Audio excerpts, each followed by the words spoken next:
Selma kemudian bertanya soal pembagian peran dalam pertarungan tersebut. Sofia menjelaskan bahwa Orin menggunakan kemampuan menyerang sekaligus bertahan. Orin mempraktikkan semua dasar peran yang pernah ia jelaskan saat latihan.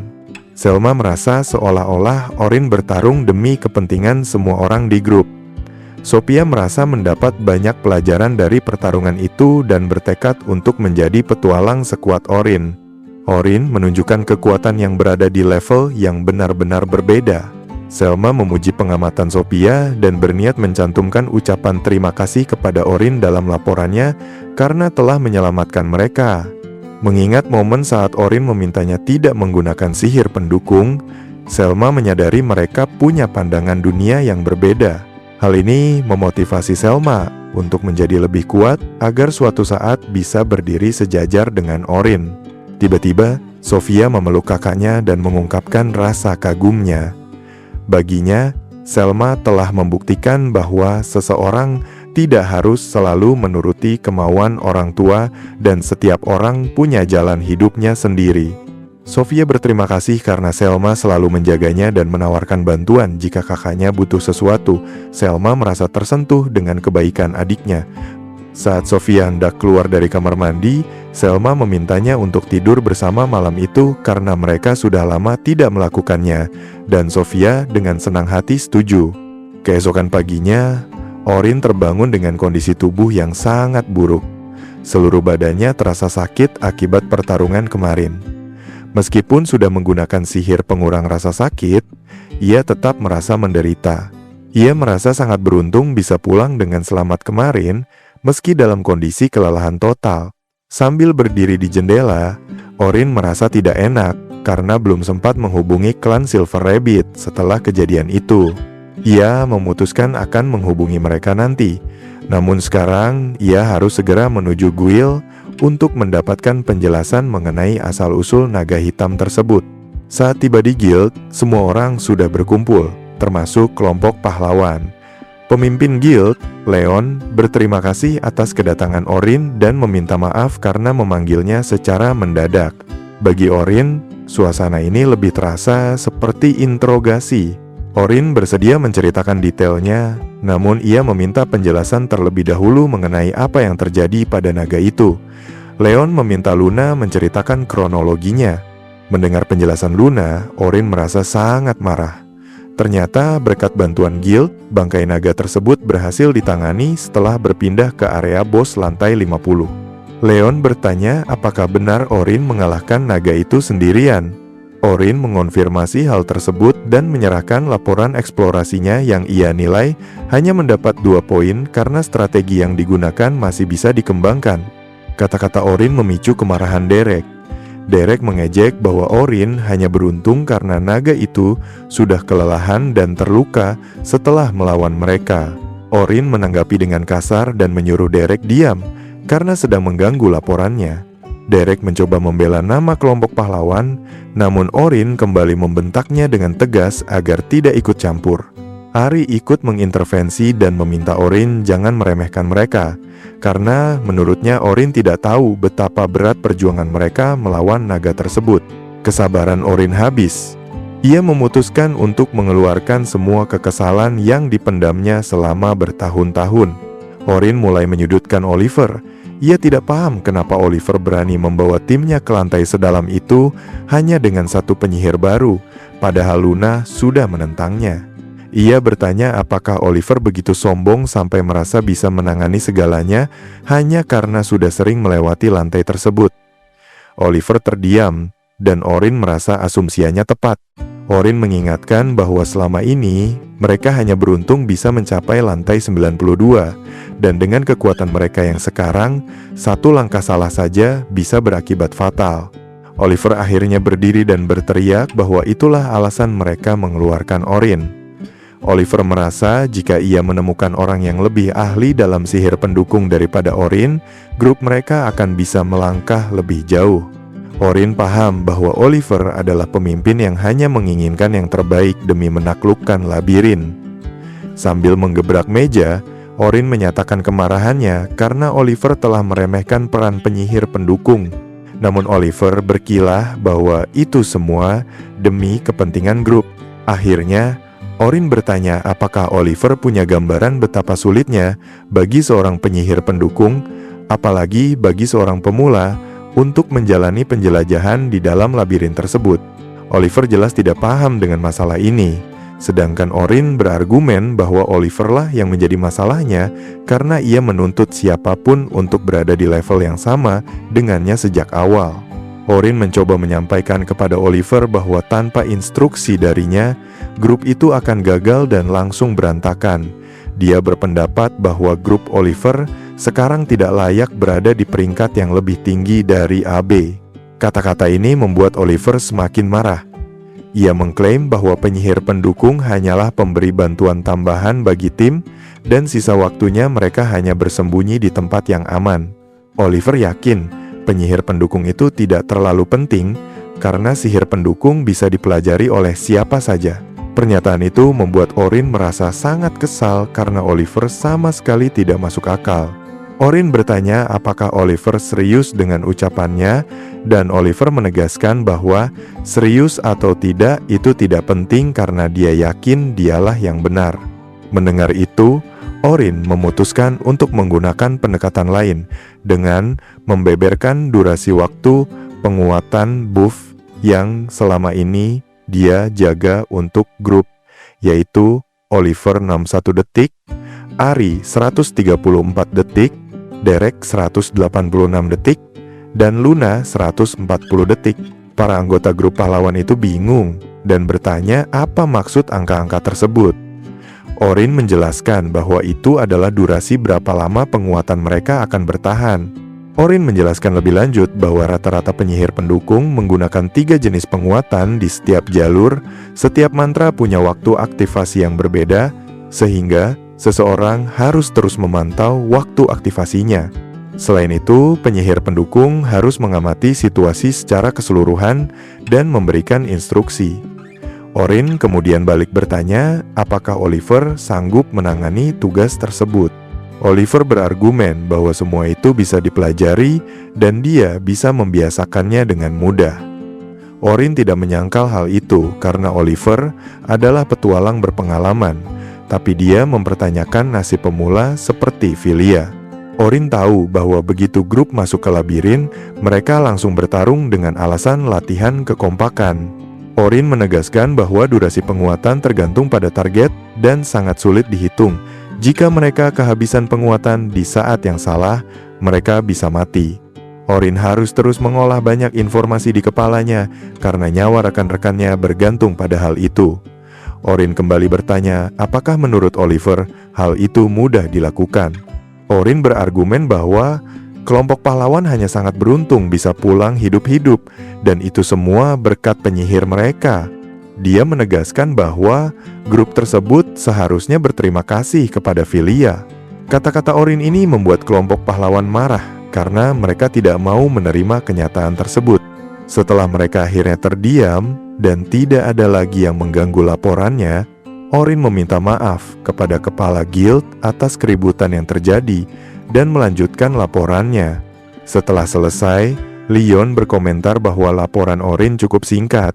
Orin mengira Leon tidak puas, namun Leon justru memuji laporan tersebut karena dianggap sempurna. Leon menjelaskan bahwa dari laporan petualang lain, mereka hanya paham bagaimana cara bertarung, sedangkan dalam kasus Orin, informasi teknisnya tersusun dengan sangat rapi dan padat. Orin berpendapat bahwa laporan seharusnya berisi informasi tentang labirin, sedangkan taktik atau mantra unik tidak perlu dilaporkan secara detail. Itulah sebabnya dia menyusun laporannya seperti itu. Leon memutuskan untuk mengakhiri pertemuan karena mengira Orin mungkin belum sarapan. Terakhir, Leon bertanya tentang rencana masa depan Orin. Orin tidak keberatan menjawab, tapi ingin tahu alasannya. Leon menjelaskan bahwa banyak grup pasti ingin merekrut Orin setelah kejadian belakangan ini. Saat itu, Orin langsung teringat pada para pemula dari klan Silver Rabbit. Orin menjawab bahwa dia belum merencanakan apapun dan hanya akan terus bekerja sebagai petualang. Leon kemudian bertanya, apakah Orin sudah mendengar kabar bahwa labirin besar di Kekaisaran Saber telah ditaklukkan? Orin menjawab sudah dengar, tapi dia bingung kenapa Leon menanyakan hal itu. Saat ini mereka berada di Kerajaan Nun, dan di sebelah utara terdapat Kekaisaran Saber yang menempati bagian barat benua. Sekitar 3 bulan lalu, labirin besar di sana berhasil ditaklukkan, hingga monster-monster pun berhenti muncul. Leon menjelaskan bahwa para penjelajah dari Kekaisaran Saber mulai berpindah ke ruang bawah tanah di kota-kota lain. Oleh karena itu, pihak guild memutuskan untuk mengawasi pembentukan dan pembubaran grup-grup petualang. Leon menyadari Orin bisa bertahan sendiri, tapi jika dia ingin bergabung dengan suatu grup, Leon memintanya untuk mengabari guild. Orin mengerti dan berjanji akan melaporkannya. Leon berterima kasih atas kunjungannya dan mempersilahkan Orin pulang. Saat pergi, Orin melirik sekilas ke arah kelompok pahlawan dan para pemimpin guild. Suasananya sangat suram. Dia tahu mereka pasti akan membahas hukuman atas penggunaan teleportasi paksa tadi. Situasi itu membuat Orin tersenyum kecil. Dia hanya berharap mereka bisa bertahan dan kemudian memilih untuk pergi. Keesokan harinya, Selma datang ke rumah Orin tanpa pemberitahuan dan langsung meminta maaf. Hal pertama yang dia tanyakan adalah kondisi kesehatan Orin, yang dijawab Orin bahwa dia baik-baik saja. Orin berpendapat seharusnya dialah yang mendatangi Selma karena Selma pasti sangat sibuk. Selma meminta Orin tidak perlu mengkhawatirkan hal itu. Orin tidak menyangka Selma akan menemuinya langsung ke hotel, tapi dia senang Selma sudah kembali dari guild dengan cepat. Orin menebak Selma datang untuk membahas imbalan, dan Selma membenarkannya. Namun sebelumnya Selma ingin menyampaikan sesuatu. Dia berterima kasih atas bantuan Orin kemarin, karena berkat dia, pasukan bisa menyelesaikan pencarian tanpa ada yang terlewat. Orin terkejut dan meminta Selma mengangkat kepalanya, karena menurutnya orang kuat seperti Selma tidak seharusnya menundukkan kepala di depannya. Namun Selma merasa hal itu perlu dilakukan sebagai bentuk rasa terima kasih yang tulus, karena Orin telah menyelamatkan nyawa banyak pendatang baru dari klannya. Selma tidak peduli dengan posisinya, dia merasa sangat perlu mengungkapkan rasa terima kasihnya. Orin terkesan dengan kejujuran Selma. Dia berterima kasih kembali dan merasa senang jika Selma merasa terbantu. Selma kemudian mengajak Orin masuk ke inti pembicaraan dan bertanya apakah Orin punya waktu luang. Karena Orin sedang senggang, Selma mengajaknya ke markas besar klan karena pemimpin klan Silver Rabbit ingin menemuinya. Orin pun setuju untuk pergi bersama Selma sekarang juga. Tak lama kemudian, mereka sampai di markas. Pemimpin klan Silver Rabbit, Vince Bard, langsung mengungkapkan rasa terima kasihnya karena Orin telah menyelamatkan bawahannya. Orin awalnya tidak mau menerima ucapan terima kasih itu secara berlebihan karena merasa siapapun di posisinya pasti akan melakukan hal yang sama. Orin juga menyadari banyak orang membungkuk padanya hari ini, tapi Selma berpendapat tidak semua orang akan bertindak seberani Orin. Vince juga menimpali bahwa Orin sebenarnya bisa saja lari tanpa disalahkan, tapi Orin memilih bertahan dan menang. Karena itu, Vince meminta Orin untuk tetap bangga, lalu dia meletakkan imbalan di atas meja. Orin melihat koin-koin platinum di atas meja. Perlu diketahui bahwa 1 koin platinum setara dengan 10 koin emas. Vince memberikan 10 koin platinum, yang berarti totalnya 100 koin emas. Orin sempat mengira Vince salah hitung, namun Vince merasa jumlah itu bahkan masih terlalu sedikit dibandingkan nyawa bawahannya yang diselamatkan dari naga hitam. Vince meminta Orin tidak menolak dan mengambil koin-koin tersebut. Akhirnya Orin menerimanya. Saat Orin hendak pamit kembali ke penginapan, Vince menghentikannya karena masih ada hal lain yang ingin dibicarakan. Sambil membenarkan letak kacamata dan bersikap lebih formal, Vince mengajak Orin untuk bergabung dengan guild mereka. Orin sempat ragu karena ini adalah undangan langsung dari kepala klan. Vince sangat serius dan ingin menempatkan Orin di skuad pertama sebagai pencipta strategi sekaligus penyerang barisan depan Vanguard. Vince ingin Orin bergabung dengan grup Selma yang merupakan grup terkuat di klan tersebut. Orin terkejut karena dia langsung diminta menjadi barisan depan hanya berdasarkan aksinya melawan naga hitam. Vince bahkan menawarkan posisi sebagai salah satu pemimpin jika Orin mau. Hal ini semakin membuat Orin terguncang karena dia merasa dirinya masih muda dan belum berpengalaman untuk posisi kepemimpinan. Namun Selma meyakinkan bahwa setiap pemimpin dipilih berdasarkan departemennya, dan untuk memimpin departemen riset hanya butuh pengalaman riset labirin dan keahlian yang tepat. Selma merasa Orin sudah menunjukkan kemampuan yang cukup untuk menjadi supervisor. Vince menambahkan bahwa Orin adalah orang yang terpelajar, pekerja keras, dan bisa diandalkan, sehingga layak menjadi pemimpin klan. Orin hanya duduk mendengarkan pujian itu dengan perasaan kurang nyaman. Selma menutup dengan mengatakan bahwa dia akan sangat senang jika Orin bergabung dan membantunya, apalagi saat ini dialah satu-satunya pemimpin di grup riset tersebut. Orin pun merenungkan tawaran untuk masuk ke skuad pertama sebagai barisan depan sekaligus langsung menjabat sebagai pemimpin. Dengan kata lain, Orin akan menggantikan posisi Albert yang telah meninggal tahun lalu. Sejujurnya, masalah internal klan Silver Rabbit bukanlah fokus utama Orin. Dia paham bahwa mereka menilainya sebagai seorang pendekar pedang yang menjelaskan alasan mengapa mereka ingin segera menempatkannya di barisan depan. Hal ini membuat Orin senang dan dia tidak bisa membantahnya, apalagi dia menyadari bahwa dirinya akan memiliki rekan tim lagi. Orin berpikir sangat lama, sampai akhirnya Vince mengatakan bahwa Orin tidak perlu memberikan jawaban saat itu juga. Vince meminta maaf karena telah terkesan mendesak dan meminta Orin untuk memikirkannya baik-baik sebelum memutuskan. Orin menggunakan waktu itu untuk berpikir dan berterima kasih kepada Vince. Tak lama kemudian, Orin sudah berada di toko kakeknya yang terlihat sangat senang mendengar kabar tersebut. Orin meminta kakeknya jangan tertawa seperti itu, dan kakeknya pun meminta maaf. Orin banyak merenungkan tawaran itu, dan tanpa sadar langkah kakinya membawanya kembali ke toko kakek. Sang kakek berpendapat bahwa selama ini Orin selalu bersikap terlalu dewasa, jadi dia senang melihat Orin bisa galau layaknya pemuda seusianya. Orin kemudian bertanya apakah dia sedang bersikap kekanak-kanakan sekarang karena dia benar-benar merasa khawatir. Kakek sangat memahami hal itu. Dia tahu Orin takut dimanfaatkan lalu dibuang lagi, bahkan menduga Orin masih trauma dengan kejadian sebelumnya. Orin tidak membantah hal tersebut. Saat dikeluarkan dari kelompok pahlawan, meski dia sadar itu kesalahannya karena merasa tidak berguna, dia tetap merasa sangat sakit hati karena sudah memberikan yang terbaik.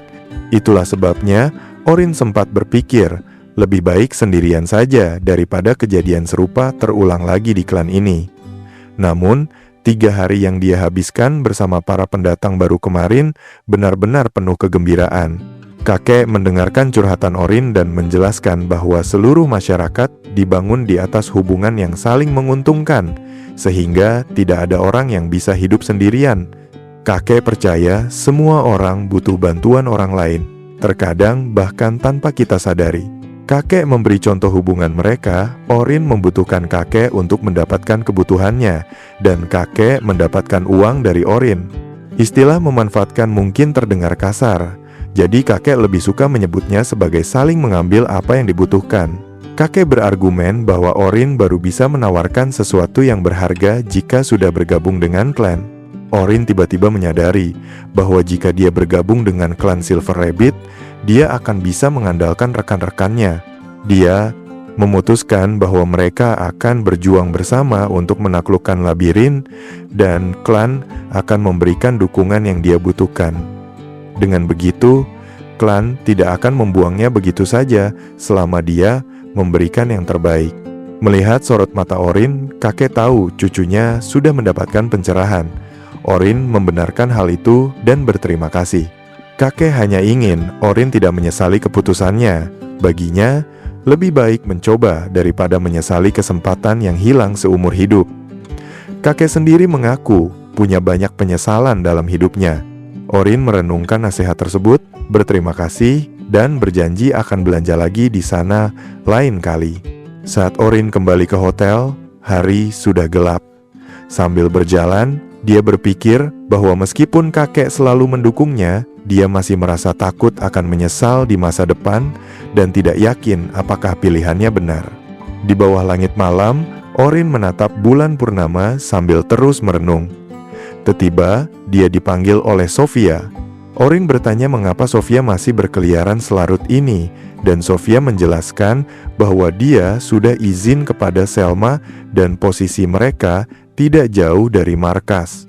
Sofia balik bertanya mengapa Orin ada di sana. Yang dijawab Orin bahwa dia sedang mencari tempat yang tenang untuk berpikir. Orin lalu bertanya apa yang sedang dilakukan Sofia di tempat itu.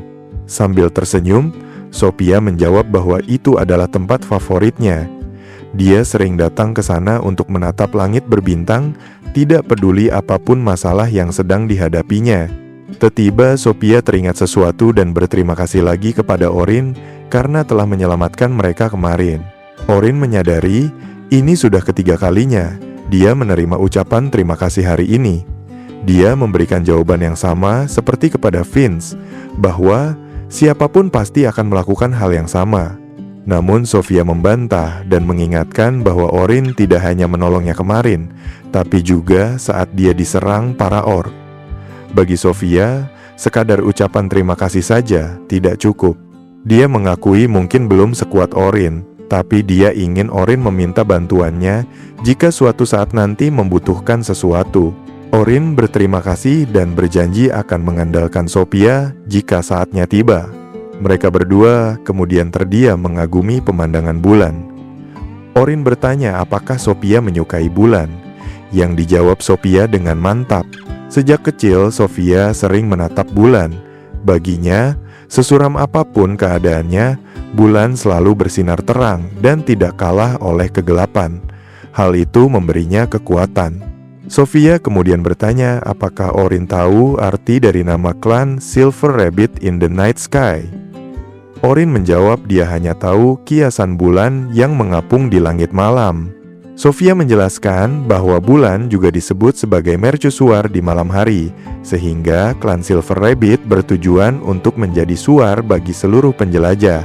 Orin merasa penjelasan itu sangat mencerahkan, dan dia akan mengingat obrolan ini untuk waktu yang lama. Orin merasa pernah mendengar hal serupa di masa lalu.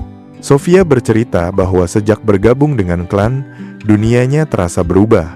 Meski tidak tahu apa yang menanti di depan, dia yakin klan mereka akan mencapai banyak hal besar. Sofia menyadari ucapannya terdengar berlebihan, tapi Orin justru tidak menganggapnya begitu. Menurut Orin, lingkungan sangat mempengaruhi nilai dan pandangan seseorang. Di klan tersebut, ada banyak orang dengan berbagai pendapat yang saling bersentuhan, sehingga membuat dunia terasa berubah. Sofia kaget karena Orin bisa menjelaskan perasaannya dengan sangat tepat. Sofia menyatakan dunianya berubah karena bertemu dengan rekan-rekannya. Orin lalu bertanya apa arti klan tersebut bagi Sofia. Setelah berpikir sejenak, Sofia menjawab bahwa klan adalah tempat yang membuka banyak jalan di depannya, tempat yang bisa membuatnya tersenyum, dan tempat untuk pulang. Kata-kata ini sangat menyentuh hati Orin. Saat ditanya apakah Orin puas dengan jawaban tersebut, Orin membenarkannya dan merasa senang bertemu Sofia hari ini. Sofia senang mendengarnya, tapi dia penasaran mengapa Orin menanyakan hal-hal soal klan. Orin kemudian memberitahu bahwa ada kemungkinan dia akan bergabung dengan klan Silver Rabbit. Orin mengira Sofia sudah tahu, tapi wajah Sofia menunjukkan dia benar-benar tidak tahu. Sofia sangat senang sampai menuntut penjelasan lebih lanjut. Orin kemudian mengajak Sofia kembali ke markas karena hari sudah larut dan dia memang ada urusan di sana. Dengan penuh kegembiraan, Sofia mengikuti Orin. Sesampainya di sana, Orin mengantar Sofia terlebih dahulu sebelum menemui Vince yang sudah menunggunya. Begitu masuk, Orin menyatakan kesiapannya untuk memberikan jawaban. Orin mengumumkan bahwa dia setuju untuk bergabung dengan klan Silver Rabbit sebagai seorang komandan, bukan sekadar anggota biasa. Orin menundukkan kepala kepada Vince. menyatakan bahwa dia akan mengandalkan kepemimpinan Vince dan memohon untuk diterima di klan tersebut. Saat mengangkat kepalanya, sorot mata Orin terlihat sangat serius dan bertekad kuat. Setelah berpikir sejenak, Vince pun menerima Orin secara resmi. Orin berpikir bahwa apapun pilihan yang dia ambil, mungkin suatu hari dia akan menyesalinya. Tapi yang terpenting adalah dia merasa yakin dengan pilihannya saat ini. Tepat setelah itu, Selma menerobos masuk ke ruangan dengan penuh sukacita untuk memberi selamat kepada Orin. Dia bahkan langsung membawa seragam baru dan menyuruh Orin untuk segera mencobanya saat itu juga. Orin segera mencoba seragam barunya, tapi ada yang tidak pas. Selma menyadari raut wajah Orin dan bertanya apa yang salah, yang kemudian dijawab Orin bahwa semuanya baik-baik saja, hanya saja ukurannya sedikit kekecilan. Selma kemudian menjentikkan jarinya, dan seketika pakaian di tubuh Orin berubah menjadi lebih besar. Orin bingung bagaimana Selma melakukannya, lalu Vince menjelaskan bahwa itu adalah salah satu teknik rahasia klan Silver Rabbit yang hanya diketahui sedikit orang. Vince menegaskan bahwa masih banyak hal yang harus Orin pelajari tentang klan ini, dan Selma menambahkan bahwa Orin juga akan mempelajari banyak informasi yang sebenarnya tidak terlalu berguna. Akhirnya, Orin berterima kasih kepada Vince dan Selma, serta menyatakan kebahagiaannya bisa bekerja sama dengan mereka semua. 2 hari kemudian, Leon mengunjungi seorang tokoh penting, yaitu Sang Magister. Pemimpin guild itu melaporkan kejadian 3 hari lalu mengenai seorang penjelajah yang muncul di sekitar guild dan berhasil mengalahkan bos lantai dalam sendirian. Kabar ini mengejutkan Sang Magister. Dia tersenyum dan berkomentar bahwa dia tidak menyangka ada pahlawan yang cukup nekat dan bodoh untuk menantang bos sendirian. Leon kemudian mengungkapkan bahwa naga hitam, bos lantai 92, sempat aktif di luar area biasanya, yang menurutnya merupakan reaksi dari situasi luar biasa. Magister pun penasaran dengan apa yang sebenarnya terjadi. Magister sempat mengira Oliver dari kelompok pahlawan yang mengalahkan naga itu, namun Leon menjelaskan bahwa Oliver tidak akan sanggup melakukannya sendirian. Akhirnya, Magister menduga bahwa pelakunya adalah Orin. Leon membenarkan dugaan tersebut, namun Magister sempat sangsi apakah itu sebuah lelucon atau bukan, karena dia sulit percaya Orin bisa sekuat itu. Setelah Leon memastikan bahwa informasi dari luar memang menunjuk ke arah Orin, Magister bertanya apakah Orin sudah bergabung dengan suatu klan. Leon menjawab bahwa saat kejadian, Orin bukan anggota klan manapun. Magister menyadari bahwa Orin tidak berubah sedikit pun, namun dia tetap heran dari mana Orin mendapatkan kekuatan sebesar itu. Magister meminta Leon untuk terus melaporkan segala hal terkait Orin di masa depan. Begitu Leon pergi, Magister tertawa terbahak-bahak dan merasa Orin akan menjadi penyelamatnya. Dia berharap tujuan-tujuannya akan tercapai berkat Orin. Di saat yang sama, di hutan besar di lantai 95 labirin besar timur, sekelompok petualang terlihat baru saja menghabisi sekelompok manusia, bukan monster. Agnes Achal, sang penyerang barisan depan atau vanguard, membahas tentang bentrokan antara 5 kelompok terkuat yang tidak butuh waktu lama. Gia, sang pemain bertahan, setuju namun menyayangkan belum ada hasil nyata.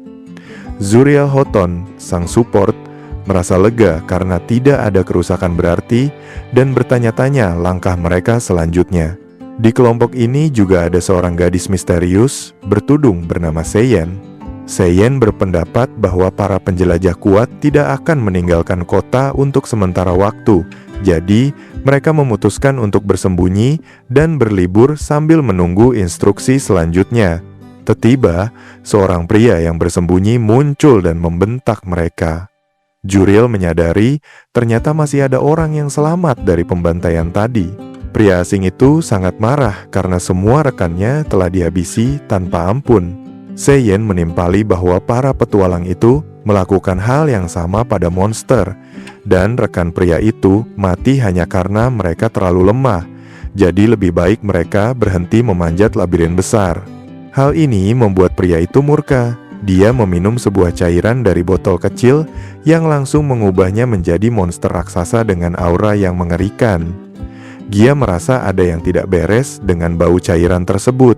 Seiyan menyadari tubuh pria itu tertutup penghalang sihir tingkat tinggi dan menduga ada campur tangan sebuah sekte di balik obat tersebut. Saat monster itu meraung, Seiyan memutuskan untuk turun tangan sendiri. Dengan satu serangan sihir yang cepat, dia membuat monster itu berlutut kesakitan sebelum akhirnya berubah menjadi bongkahan es. Zuriel dan Gia takjub dengan kecepatan dan kekuatan sihir Seiyan yang bisa menembus penghalang sihir monster tersebut. Agnes pun merasa beruntung Seiyan ada di tim mereka. Setelah suasana tenang, Seiyan memanggil seseorang yang bersembunyi di udara. Muncul seorang utusan bertudung yang membawa pesan dari markas besar. Pesan tersebut memberitahukan adanya seorang peneliti di selatan yang mengalahkan naga hitam sendirian dan dijuluki sebagai Dragon Slayer. Markas memerintahkan jika kelompok Seiyan bertemu dengannya dan menganggapnya berbahaya, maka dia harus dieliminasi.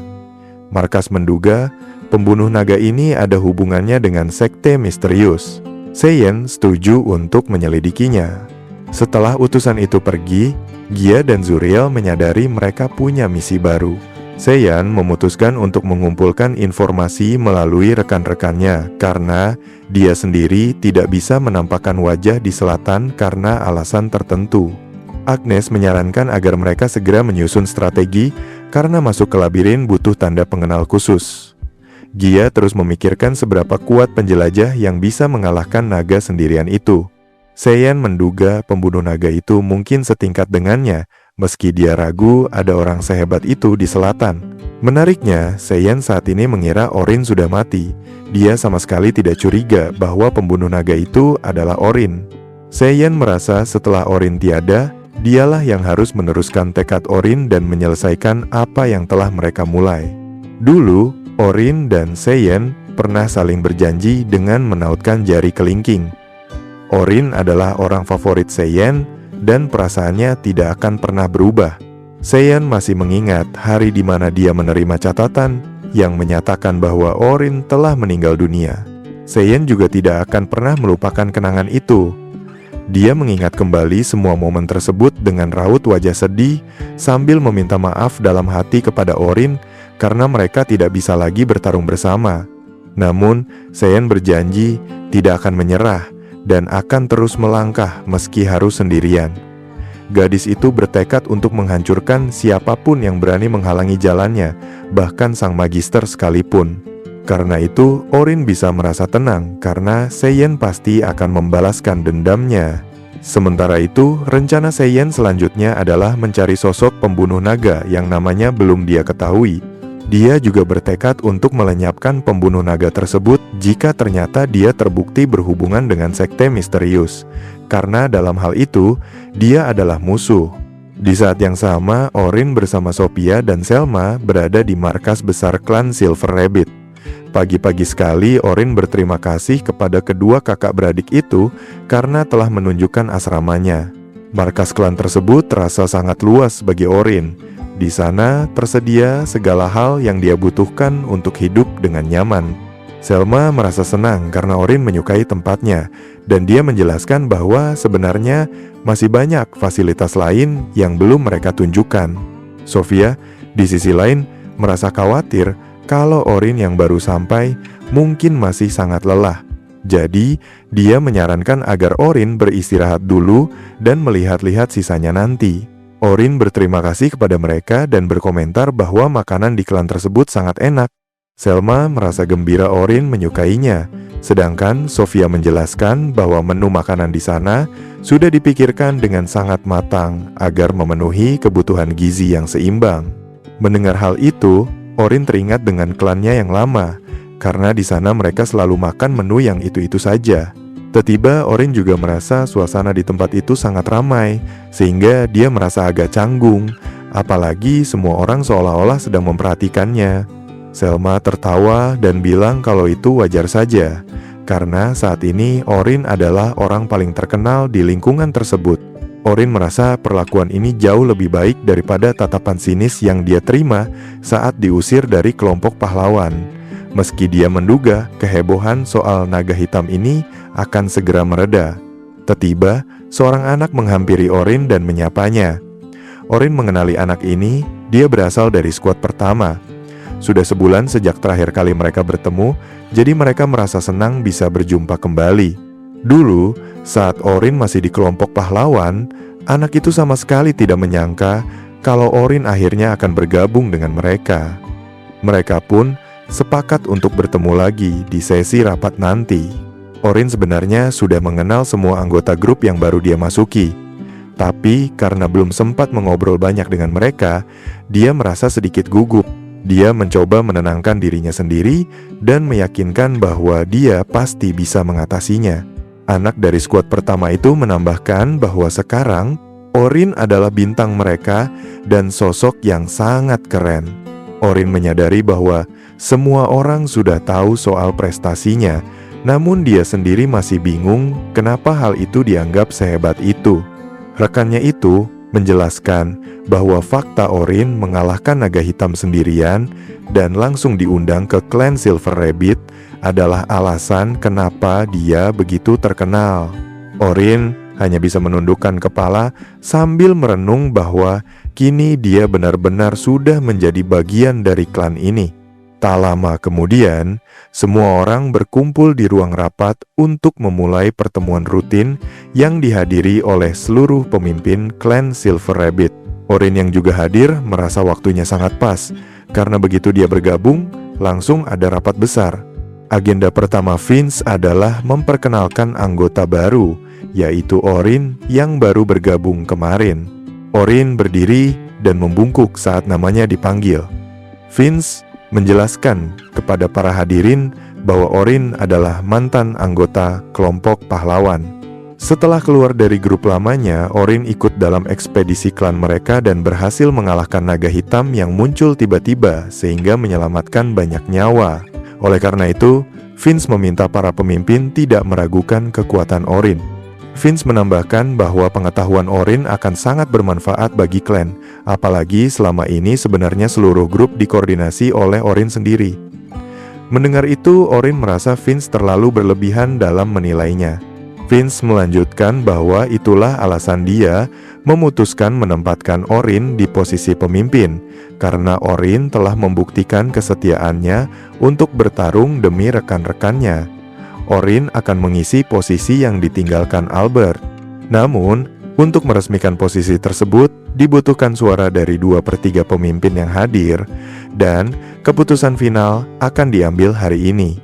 Orin melihat banyak tatapan yang seolah sedang menilainya, namun dia merasa hal itu wajar. Saat Vince hendak melakukan pemungutan suara, seorang pria berkacamata dan berkumis menyela karena ingin mengajukan beberapa pertanyaan kepada Orin. Karena tidak ada yang keberatan, pria itu menyambut Orin dan menyatakan bahwa mereka menaruh harapan besar padanya, apalagi Orin direkomendasikan langsung oleh pemimpin klan. Pria itu kemudian bertanya apakah Orin benaran ingin bergabung dengan klan Silver Rabbit. Dia menegaskan bahwa nyawa anggota grup akan bergantung pada tindakan Orin jika dia mengambil posisi pemimpin tersebut. Dia ingin tahu apakah Orin menyadari tanggung jawab besar itu. Orin sangat paham, namun pendapatnya berbeda dengan apa yang mungkin ingin didengar oleh pria tersebut. Orin tahu, pria itu mungkin mengharapkan jawaban heroik seperti, "Aku akan berjuang dan mati demi klan ini." Namun, Orin tidak bisa mengatakannya karena sejak kecil dia sudah bersumpah untuk selalu jujur pada pemikirannya sendiri. Orin menyatakan bahwa dia tidak berniat mendedikasikan seluruh hidupnya hanya untuk klan Silver Rabbit. Pernyataan itu membuat para pemimpin berbisik-bisik karena kaget. Pria yang bertanya tadi pun bingung kenapa Orin ada di sini jika tidak mau memberikan segalanya untuk klan. Orin menjelaskan bahwa meski dia tidak mendedikasikan hidupnya untuk klan, dia sangat bertekad untuk bergabung. Orin menegaskan bahwa dia akan melakukan yang terbaik untuk melindungi rekan-rekannya sebagai anggota klan Silver Rabbit. Orin kemudian menceritakan tentang sumpah yang dia buat saat menjadi penjelajah, yaitu bahwa sangat buruk jika seseorang tidak punya apa-apa lagi untuk diperjuangkan. Seberat apapun situasinya, Dia harus menjadi lebih kuat agar tidak kehilangan hal-hal yang dia sayangi lagi. Mendengar itu, si pria bertanya apakah itu berarti yang ingin Orin lindungi bukanlah klannya, melainkan rekan-rekan di skuadnya. Sambil meletakkan tangan di dada, Orin menyatakan bahwa dia akan melindungi anggota skuadnya, tidak peduli seberapa berat rintangan yang harus dia hadapi. Karena tidak ada lagi pertanyaan, Vince melakukan pemungutan suara. Akhirnya, semua orang mengangkat tangan setuju, dan Orin resmi menjabat sebagai pemimpin di klan Silver Rabbit. Setelah itu, Orin mulai diberikan penjelasan mengenai berbagai hal, mulai dari tren riset, aktivitas cabang, pendanaan, pengembangan peralatan sihir baru, dan banyak hal lainnya. Orin merasa senang ikut rapat itu karena dia jadi bisa memahami situasi klan secara garis besar. Sore harinya rapat berakhir. Orin keluar ruangan sambil berpikir bahwa pertemuan tadi sangat berguna. Selma kemudian menawarkan diri untuk mengantar Orin menemui skuad pertama karena menurutnya semua orang sudah menunggu. Namun, Selma dipanggil oleh seorang gadis bernama Estella dari Departemen Manajemen Penjelajah. Estella meminta izin membawa Orin sebentar karena ingin bicara dengannya. Orin sempat merasa sedikit tegang, tapi Selma tidak keberatan dan menyerahkan Orin kepada Estella. Setelah menjauh, Estella meminta maaf karena telah mengganggu waktu Orin. Estella bertanya apakah Orin bersedia melatih orang lain karena sekarang dia sudah menjadi pemimpin baru. Orin menjawab dia bisa melakukannya dalam batas wajar. Estella merasa sangat senang dan menyebut Orin sebagai jenius serba bisa dari Don Fajar. Mendengar sebutan itu, Orin sempat ragu apakah Estella benar-benar sedang membicarakannya. Perlu diketahui bahwa sebutan Don merujuk pada nama lengkap kelompok pahlawan, Golden Dawn, yang terkenal karena berhasil mencapai lantai terdalam di labirin besar selatan. Orin bertanya apa tujuan Estella menanyakan soal pelatihan, dan Estella menjawab bahwa dia ingin meminta Orin melatih sekelompok pendatang baru. Orin sedikit terkejut, meskipun dia tahu itu adalah bagian dari tugasnya. Selma, yang ternyata menguping pembicaraan mereka, juga muncul dan meminta hal yang sama kepada Orin. Orin bertanya apakah ini tidak akan mengganggu aktivitas skuad pertama, namun Selma meyakinkannya untuk tidak khawatir. Selma menjelaskan bahwa dibanding saat di kelompok pahlawan, Orin akan punya banyak waktu luang karena skuad pertama tidak turun ke labirin setiap hari. Estella menambahkan bahwa di klan Silver Rabbit dilarang menjelajahi labirin lebih dari 4 hari berturut-turut. Orin merasa sistem kerja seperti itu sangat bagus bagi dirinya. Menjelajahi labirin selama beberapa hari berturut-turut itu sangat berbahaya dan ceroboh karena rasa lelah akan menumpuk dengan cepat. Karena itulah, Orin menyadari kalau dia bisa memanfaatkan waktu senggangnya untuk melatih para pendatang baru. Dia pun bilang ke Estella dan Selma kalau dia sama sekali tidak keberatan mengajar mereka. Jawaban ini bikin Estella senang bukan main. Dia bilang anak-anak itu sangat berbakat dan klan punya harapan besar pada mereka. Makanya Estella lega sekali karena Orin yang bersedia turun tangan. Di sini Orin mulai merasa ada yang agak aneh, tapi Estella langsung buru-buru pamit dan janji bakal mengobrol lagi nanti. Estella juga bilang akan memberikan semua materi yang dibutuhkan Orin sebelum hari ini berakhir, lalu dia langsung lari pergi. Orin cuma bisa bengong melihat Estella yang lari kencang dan menyebutnya seperti manusia angin puyuh. Selma kemudian mengajak Orin untuk segera menemui skuad pertama karena semua orang sudah menunggu. Orin setuju, tapi dia heran kenapa semua orang sudah tahu soal dirinya.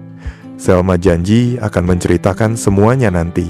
Saat melewati perpustakaan, Orin merasa takjub. Di sana bukan cuma ada buku soal labirin, tapi banyak buku berguna lainnya. Selma menjelaskan kalau perpustakaan ini berisi semua informasi yang berhasil dikumpulkan klan Silver Rabbit, dan setiap anggota punya akses ke sana. Orin benar-benar terkesan karena koleksi buku di klan ini luar biasa lengkap untuk ukuran sebuah klan besar. Selma bilang Orin bisa baca-baca nanti saja setelah urusan selesai. Begitu Selma membuka pintu ruangan skuad pertama, terdengar sorakan gembira. Anggota skuad sudah duduk melingkar di meja, jelas sekali sedang menunggu kedatangan Orin. Orin melihat anggota skuad pertama Silver Rabbit in the Night Sky dan duduk bersama mereka. Selma menyadari Orin agak tegang dan memintanya untuk santai saja. Para gadis di skuad juga mendukung Selma. Lagi pula, ini bukan pertama kalinya mereka bertemu Orin karena mereka pernah ikut serangan bareng bulan lalu.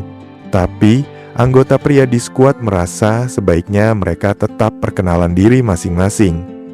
Selma setuju dan menjelaskan kalau itulah alasan mereka berkumpul hari ini. Perlu diketahui kalau bulan lalu, Orin sempat bertemu skuad pertama saat pertarungan melawan naga hitam. Itu adalah misi gabungan 3 grup peringkat 5. Sejak saat itu, Orin sudah merasa kalau grup ini sangat ramah. Mereka mulai perkenalan dari yang paling senior, yaitu seorang gadis berumur 24 tahun bernama Rain Hagwell yang berperan sebagai penyihir. Orin melihat wajah Rain yang awet muda dan sempat mengira umurnya baru sekitar 14 tahun. Dia juga memperhatikan kalau jubah Rain terlihat kebesaran, tapi Orin memilih untuk diam saja soal itu. Rain menjabat tangan Orin dan bilang dia senang bertemu dengannya, yang langsung dibalas ramah oleh Orin. Orin baru sadar kalau tangan Rain sekecil tubuhnya. Sejujurnya, kalau cuma melihat sekilas, orang gak bakal percaya. Rain adalah salah satu penyihir terbaik. Tapi, saat misi dulu, gadis ini menggunakan banyak sihir tingkat tinggi. Dia tipe orang yang mengutamakan kualitas daripada kuantitas. Selanjutnya, anggota lain memperkenalkan diri, yaitu gadis bernama Lucretia Otis, yang spesialisasinya adalah seorang healer. Orin dipersilakan memanggilnya Lucre saja. Lucre merasa dia dan Orin seumuran, jadi dia ingin mereka bisa akrab. Orin merasa Lucre adalah sosok yang ceria dan menjadi sinar matahari di skuad pertama. Saat misi dulu, Lucre lebih banyak memakai sihir tingkat mahir. Jadi Orin baru tahu sekarang kalau ternyata dia aslinya adalah seorang healer. Lucre kemudian menyuruh si tukang oceh Will untuk memperkenalkan diri. Will jelas nggak suka dipanggil begitu. Dia langsung berdiri dan meminta Lucre berhenti memanggilnya tukang oceh. Dia lalu memperkenalkan diri dengan nama Wilkie Severly, umur 20 tahun, dan berperan sebagai pemain bertahan, defender. Will menambahkan kalau belakangan ini dia sering merangkap jadi penyerang di barisan depan. Orin dipanggil Will untuk menyapanya Will saja. Orin senang bertemu Will karena mereka pernah bertemu di ruang makan. Bagi Orin, Will terlihat seperti orang yang peduli dan bisa dipercaya. Di skuad ini, Will mengambil peran mendiang Albert. Sekarang, Orin akan mengambil peran sebagai penyerang. Jadi, dia bertekad memberikan yang terbaik.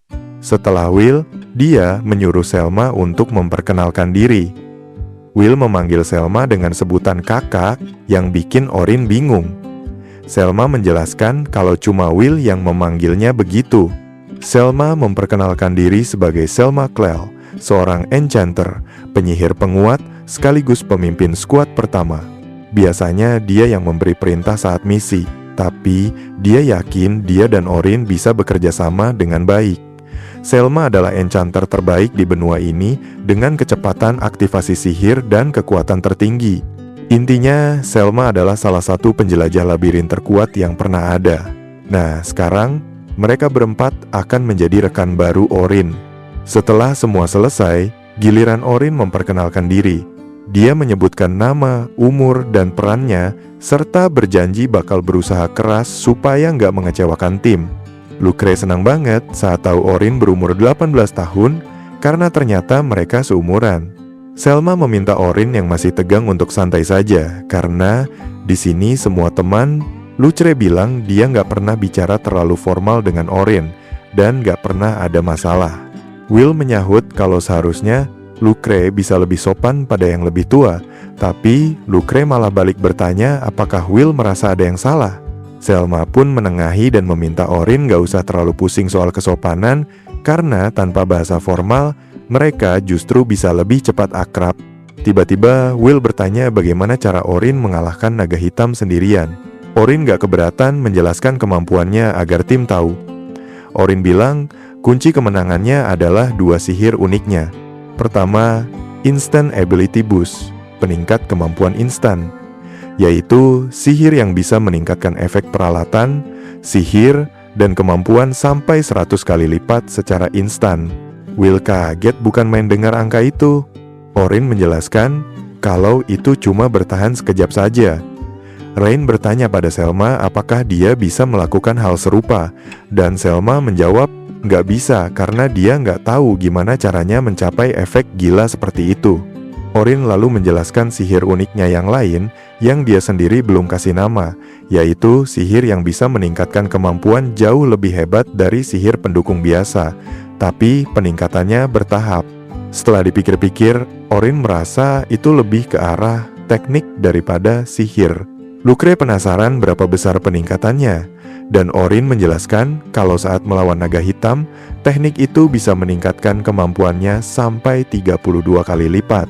Lucre dan Rain sampai tercengang dan merasa itu curang banget. Orin sendiri setuju kalau itu memang kemampuan curang, bukan sekadar teknik biasa. Lucre tanya lagi apa ada kelemahannya, dan Orin bilang ada dua. Pertama, kemampuan itu cuma bekerja untuk dirinya sendiri. Itulah alasan dulu anggota grup pahlawan menyuruh Orin pakai sihir pendukung normal saja.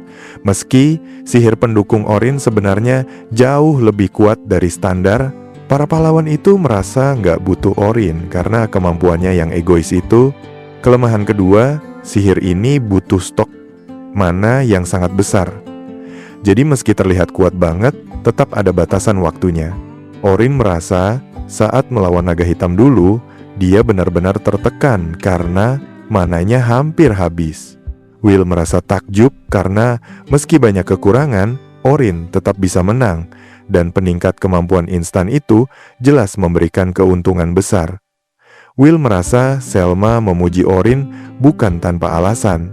Selma sendiri mengakui kalau dia gak pernah membayangkan ada orang yang bisa melipat gandakan efek sihir sampai 100 kali lipat.